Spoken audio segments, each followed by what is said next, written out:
Kantara chapter 1 తో మరోసారి director actor గా తన బెస్ట్ ఇస్తూ అదరగొట్టాడు కన్నడ స్టార్ రిషబ్ శెట్టి. ఇక కాంతారా సినిమా ఎలాంటి ఎక్స్పెక్టేషన్స్ లేకుండా వచ్చింది కాబట్టి ఆ సినిమా సక్సెస్ అయిందని అనుకున్నారు. కానీ అఫ్ కోర్స్ ఆ సినిమాలో రిషబ్ యాక్టింగ్ నెక్స్ట్ లెవెల్ అనిపించింది. ఇక కాంతారా చాప్టర్ 1 కోసం రిషబ్ దాదాపుగా 3 ఏళ్లు కష్టపడ్డాడు. ఇక ఫైనల్ గా సినిమా రిజల్ట్ చూసి సూపర్ హ్యాపీగా ఉన్నారు. సినిమా కోసం పడిన కష్టానికి సరైన ఫలితం వచ్చినట్టే అని చెప్పొచ్చు. ఇక రిషబ్ శెట్టి చేయడంతో ప్రాజెక్ట్ పై హైప్ కూడా పెరిగింది. అయితే కాంతారా 1 కథ కొనసాగుతుంది కానీ మరో కాంతారా వచ్చే వరకు రిషబ్ శెట్టి వేరే సినిమాలు చేస్తాడు. ఇక అందులో ముఖ్యంగా తెలుగు సూపర్ హీరో మూవీ జై హనుమాన్ చేయాల్సి అయితే ఉంది. ఇక హనుమాన్ సీక్వెల్ గా ప్రకటించిన జై హనుమాన్ సినిమా లీడ్ రోల్ విషయంలో చాలా వరకు సస్పెన్స్ ఉంది.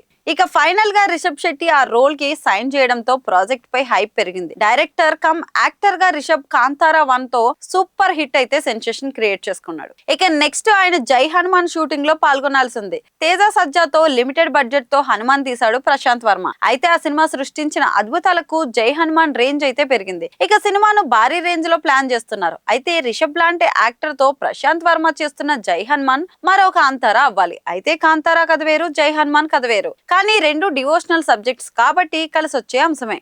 జై హనుమాన్ లో రిషబ్ శెట్టి లార్డ్ హనుమాన్ గా కనిపించబోతున్నారు. ప్రశాంత్ వర్మ ఈ సినిమాను భారీ ప్లానింగ్ తో తెరకెక్కించబోతున్నారు. ఎలాగో మిగతా కమిట్మెంట్స్ ఏమీ లేవు కాబట్టి రిషబ్ తో ప్రశాంత్ జై హనుమాన్ షురూ చేయబోతున్నారు. ఇక డైరెక్టర్ గా తన టాలెంట్ తో తెలుగు ఆడియన్స్ ని సర్ప్రైజ్ చేస్తున్న ప్రశాంత్ వర్మ జై హనుమాన్ తో కూడా అద్భుతాలు చేస్తాడా లేదా అని ఆడియన్స్ అయితే ఎగ్జైట్ అవుతున్నారు. ఇక రిషబ్ కూడా జై హనుమాన్ సినిమా కోసం రెడీ అవుతున్నారు. ప్రశాంత్ వర్మ రిషబ్ కలిసి చేయబోతున్న ఈ మూవీ 2027 రిలీజ్ టార్గెట్ పెట్టుకున్నారని తెలుస్తుంది. రిషబ్ శెట్టి జై హనుమాన్ తో పాటుగా ఛత్రపతి శివాజీ బయోపిక్ తో పాటుగా సితారా బ్యానర్స్ చేస్తున్న మరో సినిమాకి కూడా సైన్ చేశారు.